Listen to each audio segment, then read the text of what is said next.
10 دن کے لیے بھی ہم نے اپنے آپ کو پاکیزہ کر لیا تو یقین فرماؤں کہ پھر حسین خود ہی سنبھال لیں گے انشاءاللہ سے. یہ اتنا بڑا کریم گھرانہ ہے, کریم ابن کریم ہے ابو عبداللہ. بسم اللہ الرحمن الرحیم. اللہم صل علی محمد وآل محمد. ائمہ علیہم السلام کا یہ دستور رہا کہ انہوں نے ہمیشہ محرم کا آغاز غم سے کیا. امام رضا علیہ السلام کا فرمان ہے کہ اذا دخل شہر محرم لا یرا بضاحکا, جیسے ہی محرم کا چاند طلوع ہوتا تھا تو حتیٰ کوئی میرے بابا کو ہنستا ہوا نہیں دیکھتا تھا. ہمیں اندازہ ہے کہ شاید ہی ہمارے انسانی بس سے باہر ہو, ہماری مجلس میں جو ایک خاص کیفیت ہوتی ہے وہ ہمیشہ قائم نہیں رہ پاتی. میں اپنے آپ کے لیے بھی کہہ رہا ہوں, عرض کر رہا ہوں. لیکن امام کا طریقہ یہ ہوتا تھا کہ محرم الحرام جیسے ہی داخل ہوتا تھا تو وہ کوئی نے ہنستا ہوا نہیں دیکھتا تھا, بلکہ یہ کہ جیسے جیسے خود امام رضا علیہ السلام نے فرمایا کہ جیسے جیسے دن گزرتے جاتے تھے تو عاشور کے دن ان کا غم اپنے انتہا پر ہوتا تھا. لیکن ہم مجلس میں بظاہر شاید محتاج ہوتے ہیں کہ آپ تشریف لائیں اور ہم فرش عزا پہ بیٹھے ہوں گریا کریں. مثلا ہم میں سے کوئی ایسا نہیں ہے کہ جو گوشت خریدنے جائے اور رو رہا ہو. لیکن امام زین العابدین علیہ السلام وہ ذبیحے کو دیکھتے تھے اور قصاب سے پوچھتے تھے کہ تو نے اسے ذبح کرتے ہوئے پانی پلایا تھا یا نہیں پلایا تھا. امام زین العابدین علیہ السلام کے زمانے میں جب بظاہر ممکن نہیں تھا کہ اجتماعی طور پر مجلس منعقد ہو سکے تو انہوں نے اپنے دسترخوان کو فرش عزا بنا لیا تھا. تو امام پانی کو دیکھتے تھے تو گریہ فرماتے تھے کہ یہ پانی میرے بابا کو نہیں نصیب ہو سکا, یہ کھانا میرے بابا کو نصیب نہیں ہو سکا. قصاب یہ کہتا تھا کہ میں نے جب تک 3 مرتبہ پانی نہیں پلایا تو ذبح نہیں کیا. تو امام مدینہ سے رک کر کے کہتے ہیں السلام علیکہ ابا عبداللہ صلی اللہ علیکہ ابا عبداللہ, کہ بابا مدینہ کے جانور بھی پیاسے ذبح نہیں ہوتے. تو ائمہ علیہ السلام کی محرم میں خاص کیفیت ہوتی تھی. تو عرض کرنے کا مقصد یہ ہے کہ اگر ممکن ہو سکے تو کسی حد تک اس کیفیت کو اپنے اوپر ضرور رکھیے گا کہ بے جا ہنسی مذاق سے پرہیز کریں, بے جا ہنسنے سے پرہیز کریں اور اپنے آپ کو متصل رکھیں غم امام حسین علیہ السلام کے ساتھ, ادب کے ساتھ, احترام کے ساتھ. تو عزیزوں, ہم جب سلام کرتے ہیں تو ہمیں سلام کا طریقہ اور سلیقہ یہ سکھلایا گیا کہ السلام علی الحسین وعلی علی ابن الحسین وعلی اولاد الحسین وعلی اصحاب الحسین. بالخصوص ان 10 دنوں میں کم سے کم ایک مرتبہ یہ ضرور کیا کیجیے کہ زیر آسمان آپ تشریف لائیں اور کربلا کا رک کر کے 3 مرتبہ کہیں صلی اللہ علیہ ابا عبداللہ صلی اللہ علیہ ابا عبداللہ صلی اللہ علیہ ابا عبداللہ. لیکن جب حضرت حجت سلام کرتے ہیں اپنے جد کو تو وہ ان کے جسم کے ایک ایک حصے کو الگ الگ سلام کرتے ہیں. تو ان ایام میں آپ کے لیے ممکن ہو سکے تو زیارت ناحیہ کو ایک مرتبہ ضرور پڑھیے گا اور دیکھیے گا کہ ان لبوں پر سلام کے جو پیاس سے خشک ہو گئے تھے, ان دانتوں پر سلام کے جن پر چھڑی ماری جا رہی ہے. کیا مقام ہے حضرت سلمان کا کہ محمد مصطفیٰ کی اولاد سے ہے نہیں, لیکن امام صادق نے کہا گویا سمجھو کہ ہیں اہل بیت میں, تو کہو زیدی رضوی نہیں کہو, نقوی نہیں کہو, محمدی کہو, سلمان محمدی کہو. تو سلمان کو یہ مقام ملا کیوں ہے؟ فرمایا جعل ہواہ ہوا علی. سلمان نے کام کیا تھا کہ اپنی خواہش کو ختم کر دیا, اپنی خواہش کو خواہش علی بنا دیا. یہ ہے سبحان اللہ. بات سمجھ آ رہی؟ پھر دوسری بات یہ فرمائی کہ سلمان فقیروں کے ساتھ بیٹھنا پسند فرماتے تھے. یہ خود بخود محرم الحرام میں ایک ایسا کرم ہے امام حسین علیہ السلام کا کہ جب فرش عزا بچھا ہوتا ہے تو کوئی کہاں کا امیر ہو اور کوئی کہاں کا فقیر ہو. سبحان اللہ. مل کے صلوات بھیجیں نام ہے ابا عبداللہ الحسین علیہ السلام.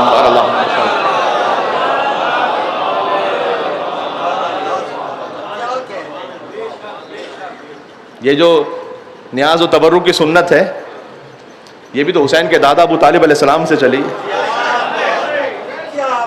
دعوت ذوالعشیرہ میں جو کھانا کھلایا ہے, پروردگار تو نے تو پچھلی قوموں کے لیے من و سلوہ نازل کیا تھا, تو اپنے حبیب کے لیے بھی اس قوم کے لیے بھی من و سلوہ نازل کر دے, کوئی غذا کا اہتمام کر دے.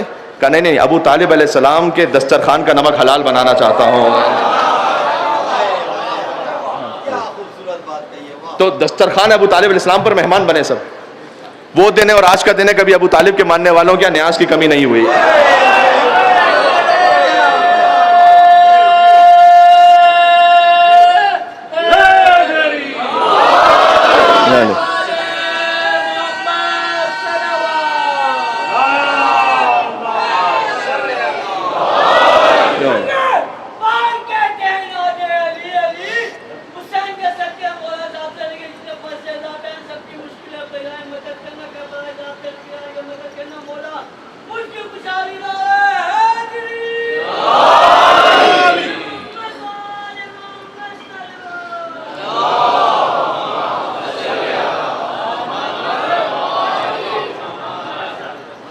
دیکھیں بالکل ابتدا اشرا میں ایک بات گزارش کر دوں, یا تو نعرہ لگائیں نہیں, یا ایسے لگیں کہ شاہ نجف راضی ہوں آپ سے اس کیفیت میں.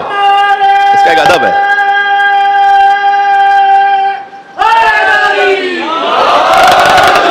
علی کے بابا کا ذکر ہے, مجھے کہنے دیں, مجھے ابھی آپ کو موقع دیتا ہوں.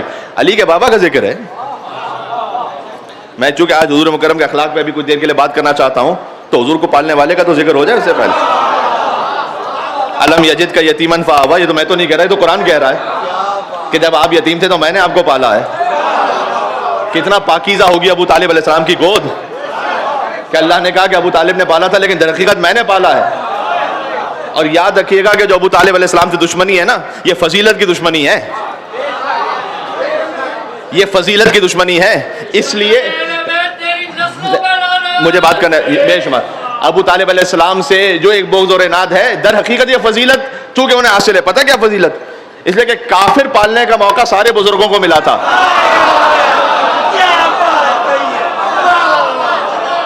پھر سے کہہ رہا ہوں, کافر پالنے کا موقع تو بہت سے بزرگوں کو ملا تھا, محمد پالنے کا موقع سوائے علی کے باپ کے کسی کو نہیں ملا تھا.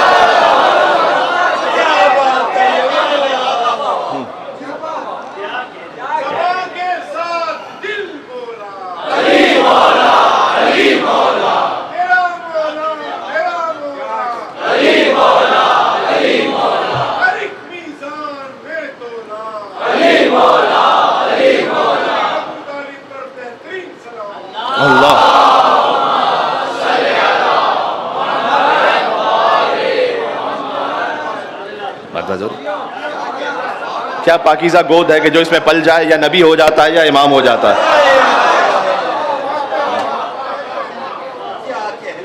پھر اللہ سبحانہ و تعالیٰ نے ابو طالب علیہ السلام کو سلسلہ بھی عطا فرمایا. طالب, عقیل, جعفر, علی ابن ابی طالب. حضرت امیر انیس نے کسی اور موقع کے لیے کہا تھا, لیکن میں اس سے استفادہ کر رہا ہوں کہ جو عنایات الہی سے ہوا نیک ہوا, جو عنایات الہی سے ہوا نیک ہوا. نام بڑھتا گیا جب ایک کے بعد ایک ہوا. طالب ہیں, اس کے بعد پھر عقیل ہیں, ایک مقام خاص, پھر اس کے جعفر, طیار, علمدار, اور پھر حیدر کرار. سبحان اللہ. بات واضح ہو رہی ہے نا. جب مولا علیہ السلام سے کہا جائے کہ یا علی ابو کا فی النار, تمہارے بابا تو جہنم میں نعوذ باللہ, اور علی پلٹ کے سامنے جواب دیں کہ انا قسیم الجنت والنار, میں جنت جہنم کو تقسیم کرنے والا ہوں. یعنی مولا علی نے قیامت تک کے لیے سمجھا دیا کہ جو ابو طالب علیہ السلام کے بارے میں گستاخی کرے اسے میرے باپ کی فکر نہیں کرنی چاہیے, اپنے باپ کی فکر کرنی چاہیے کہ وہ کہاں جانے والا ہے.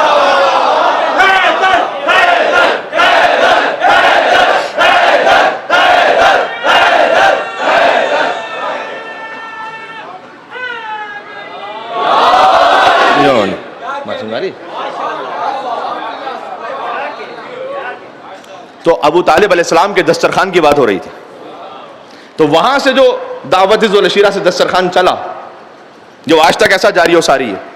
میں نے کہا کہ امیر اور غریب کا فرق ختم کر دیتی ہے مجلس امام حسین علیہ السلام. یہ اخلاق اہل بیت اطہار علیہ السلام ہے کہ یہاں امیر بھی فقیر بن کر بیٹھنا پسند کرتا ہے, اور فقیر بھی حسین کا امیر بن کے یہاں سے کھا کے چلا جاتا ہے. ایک اور صلوات دے تو نام ہے ابا عبداللہ الحسین علیہ الصلوۃ والسلام کا بلندر محمد وآل محمد کا.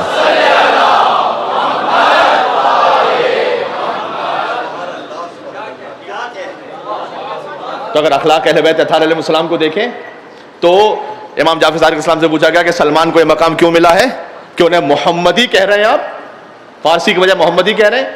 پہلے فرمایا جعل ہوا علی جن, سلمان نے اپنی خواہش کو ختم کر دیا تھا, اپنی خواہش کو خواہش علی ابن ابی طالب میں تبدیل کر دی. اب جو علی کی مرضی ہو.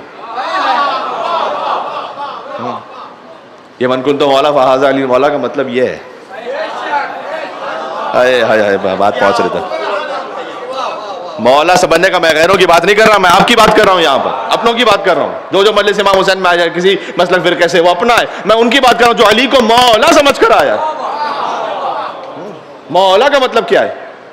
مولا کا مطلب یہ جو ہے سادہ الفاظ میں ڈیفائن کیا جاتا ہے کہ ہمارے اپنے نفس سے زیادہ اختیار علی ابن ابی طالب علیہ السلام کا, بلکہ اس کی اصلاح کر لوں میں خود, ہمارا اپنا اختیار ہی کہاں ہے. جو اختیار ہے وہ اختیار علی بن ابی طالب علیہ السلام. یہ ہے مولا سمجھنے کا مطلب. تو جب ہم قبر امام حسین علیہ السلام پہ جا رہے ہیں، آپ کو چاہیے عربی یاد رہ سکے نہ رہ سکے، لیکن آپ اس اردو کو یاد رکھ لیں. فقط اجابک قلبی و سمعی و بصری و رأیی و ہوایا. اے ابا عبداللہ حسین علیہ السلام، میں آپ کی خدمت میں آیا ہوں اور میں جواب دے رہا ہوں آپ کے صدا استغاثہ پر. یہ امام صادق علیہ السلام نے فرمایا ہے. اپنے قلب سے، اپنی سماعت سے، اپنی بصارت سے، اپنے انٹلیکٹ سے، اپنی فکر سے، اور وہ ہوایا اور اپنی خواہشات سے. یعنی یہ سب تابع ہے حسین ابن علی کے. اللہ اکبر. یعنی ان 10 دنوں میں کم سے کم آنکھوں سے خیانت نہ ہو. عرض کر رہا ہوں، یہ 10 بستہ عرض کر رہا ہوں. اور زبان سے حرام گفتگو نہ ہو، اور کانوں سے حرام سماعت نہ ہو، اور دل میں حرام خیال نہ آئے. اگر یہ 10 دن کے لیے بھی ہم نے اپنے آپ کو پاکیزہ کر لیا تو یقین فرماؤں کہ پھر حسین خود ہی سنبھال لیں گے انشاءاللہ سے. یہ اتنا بڑا کریم گھرانہ ہے، کریم ابن کریم ہے ابا عبداللہ حسین علیہ السلام. تو یہ تو 10 دن کے لیے تو ایک تربیت گاہ ہے نا، اس فرش ادا پر آ جانا. تو مجلس میں اپنے آپ کو فقط مجلس میں حسینی نہ سمجھے، بلکہ جیسے آپ مجلس سے باہر جا رہے ہیں، دوسری مجلس میں جا رہے ہیں، اس کے بعد صبح آپ اپنے کسی جاب پر ہیں، اپنے آفس.